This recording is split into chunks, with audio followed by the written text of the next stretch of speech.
Ya, buenos días profesor, compañeros y personas que estén viendo este video. Hoy junto a mis compañeros Joaquín Cancino, Miguel Nitor y yo quien les habla, Daniel Sepúlveda, les presentaremos el trabajo número 2 de hidrología, donde nosotros somos el grupo C.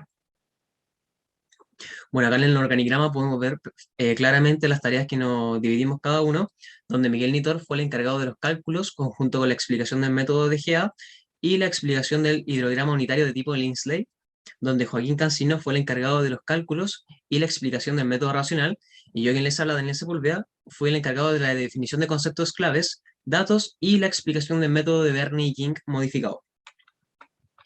Bueno, antes de comenzar a explicar todo lo del trabajo, debemos tener en cuenta algunos conceptos claves, tales como isoyeta. Es una isolínea que une los puntos en un plano cartográfico que presentan la misma precipitación en la unidad de tiempo considerada. Hidrograma, representación de cómo cambia el caudal a través del tiempo en un punto dado. Y bueno, para el hidrograma utilizaremos el punto de control de la cuenca. Hietograma, es un gráfico que expresa la precipitación recogida de intervalos regulares de tiempo. Área pluvial, es el área donde las aguas provenientes de las lluvias que escurren superficialmente por el terreno. Cuenca hidrográfica, es un área definida topográficamente, drenada por el curso de agua o un sistema conectado de cursos de agua, tal que todo el caudal efluente es descargado a través de una salida simple. Escorrentía superficial. Corresponde al volumen de agua que avanza sobre la superficie de la Tierra hasta alcanzar un canal. El caudal corresponde al volumen de agua que circula por el cauce de un río en un lugar y un tiempo determinado, y esto se refiere fundamentalmente al volumen hidráulico de la escorrentía de una cuenca hidrográfica concentrada en el río principal de la misma. Y el periodo de retorno, donde el periodo de retorno se define como el lapso o número de años que en promedio se cree que será igualado o excedido, es decir, es la frecuencia con la que se presenta un evento. Bueno, los datos que nos entregaban era que la latitud que teníamos era de menos 33,03 grados aproximadamente y la longitud era de menos 71,65 grados aproximadamente. Bueno, acá podemos ver que una vez estos datos puestos en Google Earth, tenemos que la cuenca es esta zona que está acá y corresponde a lo que es el Camino a la Pólvora Playa Ancha en la comuna de Valparaíso.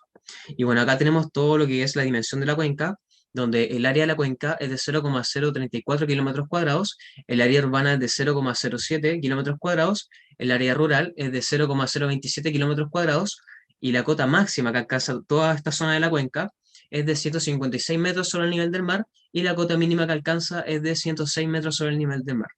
Y el largo del cauce principal es de 0,321 kilómetros. Bueno, ahora yo les voy a explicar lo que es el método de Bernie y King modificado, donde acá tenemos la fórmula de Bernie y King modificada. ¿Y qué nos dice la fórmula? Que el caudal instantáneo máximo asociado al periodo de retorno en T años, expresado en metros cúbicos sobre segundos, es igual al coeficiente empírico de periodo de retorno en T años por 0,0618 por la precipitación diaria máxima asociada al periodo de retorno en T años, expresada en milímetros, por el área pluvial de la cuenca, expresada en kilómetros cuadrados. Bueno, y para comenzar, lo primero que nos pedían era el coeficiente empírico a lo largo de 10 años. Y bueno, para la región de Valparaíso, a los 10 años nos daba un valor de 0,290. Y bueno, acá anotamos que de esta tabla obtendremos que el coeficiente empírico de un periodo de retorno de 10 años es de 0,290. Bueno, acá teníamos que también buscar el periodo de retorno a los 25 años y el coeficiente de fórmula empírica, donde en la región, en la quinta región, nos decía que al periodo de retorno a unos 25 años era de 1,22. Y bueno, reemplazando estos datos en la fórmula, nos daba que el coeficiente empírico en los 25 años nos daba que era 0,3538. Bueno, y acá la precipitación máxima diaria es de 85 milímetros aproximadamente. Y bueno, reemplazando todos estos datos en la fórmula del caudal de Bernie y King modificada que mencionamos anteriormente, nos da que el caudal es de 0,028 metros cúbicos partido sobre segundos. Y bueno, acá, a donde está la dirección de la flecha, es la parte de la zona de la cuenca donde nos tocó realizar los cálculos, y acá tenemos la ubicación de la latitud y la longitud, la cual mencionamos anteriormente. Ahora mi compañero Miguel Nitor les va a explicar lo que es el método de Gea. Método de Gea. Este método es válido para cuencas pluviales sin información fluvimétrica y consiste en determinar una curva de frecuencias para el caudal instantáneo máximo de la cuenca. Para esto debemos conocer la precipitación media anual obtenida en un informe de precipitaciones de la Dirección Meteorológica de Chile, lo cual nos da 372,5 milímetros. También, como conocemos nuestra latitud de 23 grados, usaremos el siguiente diagrama para determinar la zona homogénea a la cual pertenece la cuenca. Como nuestro PMA es menor a 600 milímetros, seguiremos por este lado de la figura. Nuestro P24 es mayor a 80 milímetros y nuestra área pluvial es menor a 145 kilómetros cuadrados. Por tanto, nuestra zona homogénea es una NP. Al ser una zona homogénea NP, utilizaremos la siguiente curva de frecuencia regional. Usaremos los valores máximos con el fin de realizar unos cálculos más seguros y el periodo de retorno de 25 años, lo cual nos da 1,94. Como queremos conocer el caudal para un periodo de retorno de 25 años y tenemos esta ecuación de aquí abajo, obtendremos el caudal de periodo de retorno de 10 años con esta otra ecuación, la cual está determinada para la quinta región en el lugar donde se encuentra nuestra ubicación. Reemplazando los datos, obtendremos un caudal medio diario máximo de periodo de retorno de 10 años de 0,01 metros cúbicos sobre segundo. Obtenido Q10, lo reemplazamos en la ecuación donde despejamos el caudal para un periodo de retorno de 25 años, lo que nos da 0,02 metros cúbicos sobre segundo. A este valor se le multiplica un factor de conversión dependiendo de la zona homogénea en que nos corresponde. Como sabemos que es una NP, le tendremos que multiplicar el factor de 1,87. Esto convierte el caudal medio diario máximo obtenido en un caudal instantáneo máximo que es de 0,04 metros cúbicos sobre segundo. Método racional. La ecuación para determinar el caudal con el método racional será la multiplicación del coeficiente de escorrentía, la intensidad de la lluvia y el área de la cuenca. Lo primero que determinaremos será el coeficiente de escorrentía. ¿Pero qué es la escorrentía? La escorrentía es la circulación de agua de lluvia por una superficie de terreno. El coeficiente de escorrentía, que es el que buscamos, corresponde a parte del agua que se convierte en caudal durante la lluvia. Sus factores de influencia son el tipo de suelo, la inclinación del terreno y el tipo de precipitación. Ya. El MIMBU nos entregará unas tablas, que será la tabla 9 y 7, según el tipo de zona y el tipo de superficie.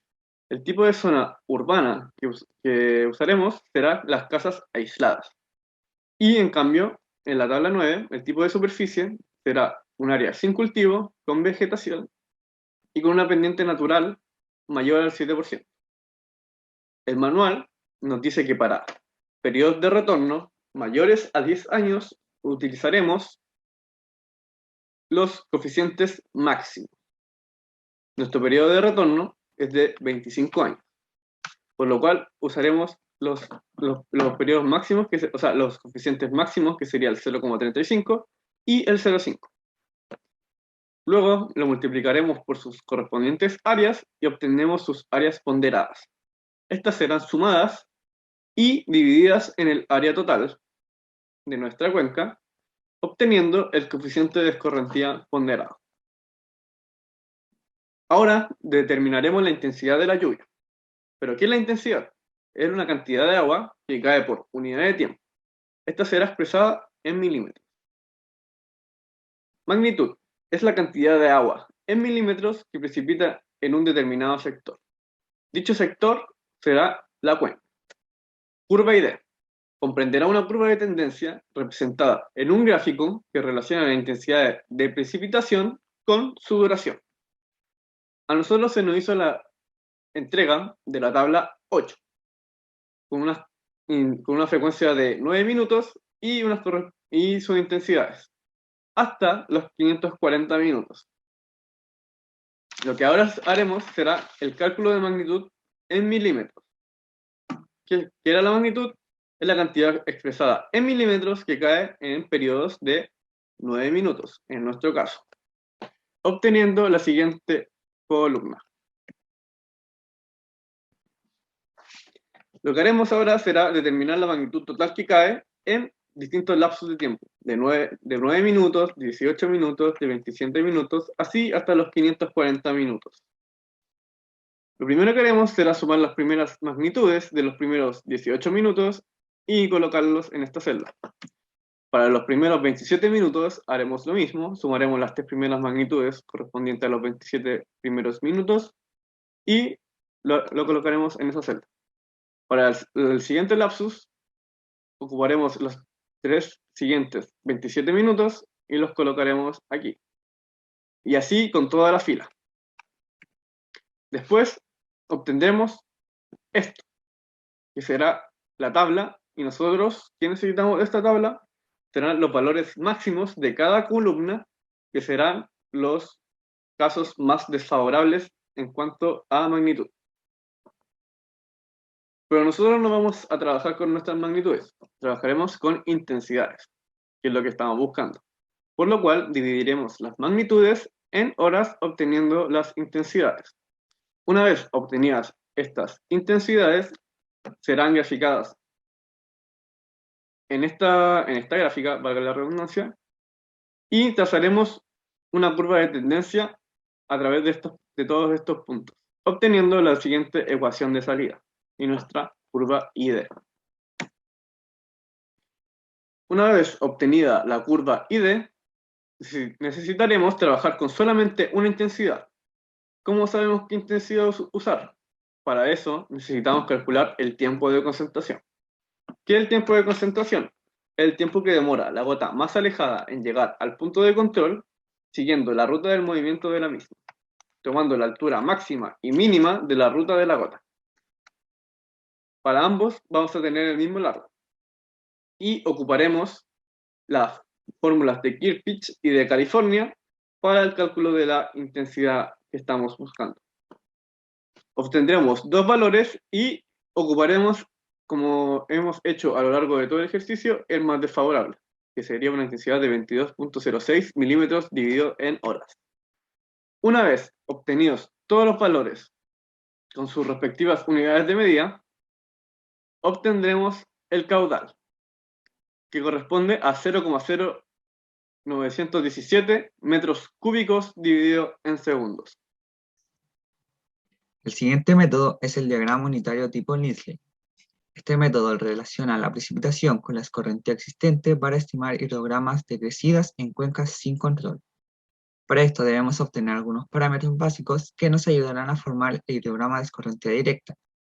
Como nuestra ubicación se encuentra en la quinta región, utilizaremos las siguientes ecuaciones, donde TP es el tiempo de retraso en horas, L es el largo del cauce principal, L sub G es la distancia entre el centro de gravedad y la cuenca de la salida, S es la pendiente de la cuenca, TB es el tiempo base en horas, LQP es el caudal peak o caudal máximo del hidrograma unitario de una lluvia efectiva de 1 milímetro, y TU es el tiempo de duración de una precipitación efectiva de 1 milímetro en horas.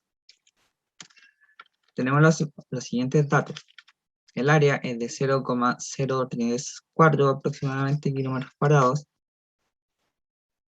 S es 0,15, el largo del cauce es 0,321 kilómetros y la distancia entre el centro de gravedad y la salida del cauce es de 0,21 kilómetros. Al reemplazar estos datos en las ecuaciones que tenemos acá, tenemos que el tiempo peak es de 0,1544 horas, el tiempo base es de 1,1954 horas, el caudal peak es de 637,57 litros sobre segundos sobre milímetros sobre kilómetros cuadrados, y el tiempo unitario es de 0,0278 horas. Para determinar el hidrograma unitario de nuestra lluvia, realizaremos un hidrograma unitario sintético con esta tabla, usando las siguientes relaciones de tiempo sobre tiempo peak y caudal sobre caudal peak. Como ya conocemos el tiempo peak y el caudal peak, solo debemos despejar el tiempo y el caudal en cada caso. Por ejemplo, si usamos el segundo dato, tenemos que el tiempo sobre el tiempo peak es igual a 0,3. Al despejar el tiempo obtendremos que es de 0,046. Realizamos lo mismo para encontrar el caudal en cada tiempo, pero como este Q minúscula es un caudal unitario, lo que significa que por cada kilómetro cuadrado tenemos un cierto caudal, a esto le multiplicamos el área de la cuenca obteniendo un caudal real. También, si podemos apreciar en la tabla de razón Q sobre QP, el último dato no termina en 0, por lo cual en el hidrograma unitario, en el tiempo, al final se agrega el tiempo base y el caudal se le agrega un caudal de 0, con tal de que en el hidrograma de escorrentía directa comience y termine en 0, en un tiempo base. El hidrograma se forma con los datos entregados por el profesor y es de esta manera, un gráfico de intensidad versus tiempo. Con estos datos es con lo que formamos el hidrograma y también con los cuales encontraremos el phi que nos indicará la cantidad de agua que escurre superficialmente. Para esto debemos encontrar la precipitación efectiva mediante esta ecuación. Como ya conocemos el coeficiente de escorrentía, que es de 0,5, debemos calcular la magnitud total de nuestra lluvia, que está dado por la suma de todas las magnitudes de cada intervalo de tiempo. Para determinar la magnitud, multiplicamos la intensidad por el intervalo de tiempo en horas, lo que nos da una magnitud total de 91,92 milímetros. Al reemplazar en esta ecuación, obtendremos una precipitación efectiva de 45,96 milímetros. Con estos datos podemos obtener un phi inicial que nos da de 0,766 y con esto iremos iterando hasta obtener un phi que nos sirva. Lo que se hace es restarle phi a cada magnitud y si se obtiene un resultado negativo, este se descarta, como en el caso marcado en amarillo. Una vez descartadas estas magnitudes, se procede a sumar todas las magnitudes que quedan y con esto se obtiene otro phi, con una magnitud total de 83,175 y un total de resultados positivos de 45. Esto se debe realizar hasta encontrar un phi que mantenga el mismo número de datos positivos. En nuestro caso nos dio un phi de 0,8155.